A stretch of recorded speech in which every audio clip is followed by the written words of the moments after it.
X അധികം 1/x സമം √5 ആണെങ്കിൽ എക്സ് ക്യൂബ് അധികം 1/x ക്യൂബ് എത്ര? ഇവിടെ എക്സ് അധികം 1/x നൽകിയിട്ടുണ്ട്. അതിൻ്റെ വാല്യൂ √5 ആണ്. നമുക്ക് എക്സ് ക്യൂബ് അധികം 1/x ക്യൂബിൻ്റെ വാല്യൂ കണ്ടുപിടിക്കണം. അപ്പോൾ എക്സ് അധികം 1/xൻ്റെ വാല്യൂ അറിയാമെങ്കിൽ എക്സ് ക്യൂബ് അധികം 1/x ക്യൂബിൻ്റെ വാല്യൂ കണ്ടുപിടിക്കാൻ നമുക്കൊരു സൂത്രവാക്യമുണ്ട്. എക്സ് അധികം 1/xൻ്റെ വാല്യൂ എം ആണെങ്കിൽ എക്സ് ക്യൂബ് അധികം 1/x ക്യൂബ് സമം എം ക്യൂബ് മൈനസ് 3m ആയിരിക്കും.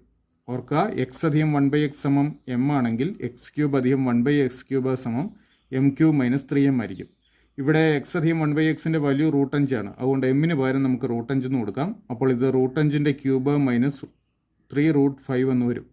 ഓർക്കുക, √5ൻ്റെ ക്യൂബ് എന്ന് പറഞ്ഞാൽ √5ൻ്റെ സ്ക്വയറിനെ √5 കൊണ്ട് ഗുണിക്കുന്നതാണ്. √5ൻ്റെ സ്ക്വയർ 5. അപ്പോൾ ഇത് 5√5 എന്ന് വരും. 5√5 മൈനസ് 3√5. 5√5ൽ നിന്ന് 3√5 കുറച്ച് 2√5. അപ്പോൾ ശരി ഉത്തരം ഓപ്ഷൻ ബി 2√5.